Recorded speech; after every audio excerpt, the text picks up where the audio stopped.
Good morning and welcome to today's top 10 stories from TheMatrix newspapers. Friday morning, the 31st of July 2026. I am Esther Ajay from our lead story on page 2, still on insecurity. We won't pay terrorist ransom, Tinubu talks tough. Terrorists threaten to marry female captives and kill others in Kwara. The DSS Forest Guards lead offensive against bandits, rescue 9 victims in Kwara. President Bola Tinubu has reaffirmed his administration's refusal to pay ransom to terrorists, insisting that the federal government will instead strengthen its security architecture to defeat criminal groups across the country. Over to page 3. Oshun decides we won't allow fear force to determine polls, says INEC. Political parties sign peace accord reveals over 2.3 million voters expected to participate in polls. The Independent National Electoral Commission (INEC) has assured Osun residents of a credible and peaceful governorship election on August 15, warning that anyone involved in vote buying, electoral violence, or attempt to disrupt the poll will face the full weight of the law. Federal government to publish detailed report on fuel subsidy savings and utilization. Fresh framework planned to reduce borrowing cost without reintroducing subsidy.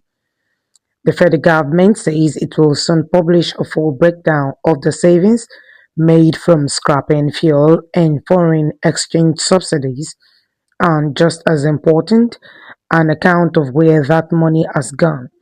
Officials are calling it a major transparency push, one meant to answer a public that has grown increasingly curious about the administration's economic reforms. Tinubu scraps Presidential Committee on Sale of Federal Assets, hands oversight to AGF. President Bola Ahmed Tinubu has dissolved the Presidential Implementation Committee responsible for the sale, lease, and privatization of federal government properties, bringing to an end the operations of a key government body established more than 2 decades ago amid concerns over its expanded role in mounting legal disputes.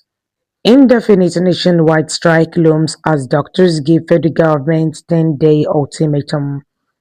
The Nigerian Association of Resident Doctors (NARD) has issued a fresh ultimatum to the federal government, threatening to embark on a total, comprehensive, and indefinite nationwide strike from 8 a.m. on Monday, August 10, 2026, if the government fails to implement the terms of an earlier memorandum of understanding.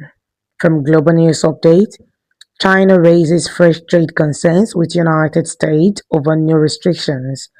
China has lodged a formal protest over the latest U.S. trade restrictions, warning that recent measures risk undermining efforts to stabilize relations between the world's two largest economies. PDP to Bode George says leadership no longer a personal entitlement. The People's Democratic Party (PDP) has dismissed recent criticisms by its former Deputy National Chairman Chief Bode George, saying the era when a few individuals controlled the party for personal interests has ended. CNS spiritual head Emmanuel Alugbo dies in Lagos. The spiritual father and leader of the Cherubim and Seraphim Movement Church nationwide, Ionil, Most Reverend Prophet Emmanuel Alugbo, has died at the age of 93. We go over to entertainment news. Arista recovering from complicated surgery. Afrobeat star Arista has revealed that she recently underwent major surgery, forcing her to step away from the spotlight as she focuses on recovery. And from sports news, still on the World Cup, UEFA threatens boycott over FIFA's controversial private investment plan. Europe's football governing body UEFA has dramatically threatened to boycott all FIFA competitions, including the men's and women's World Cups, if World Cup's governing body proceeds with plans to sell stakes in its flagship tournament to private investors. And that will be all for now. You can read up the rest of the news from the Matrix newspapers and just stay with us as we bring you more interesting updates from the Matrix news. I am Esther Ajay. Do have a great weekend ahead.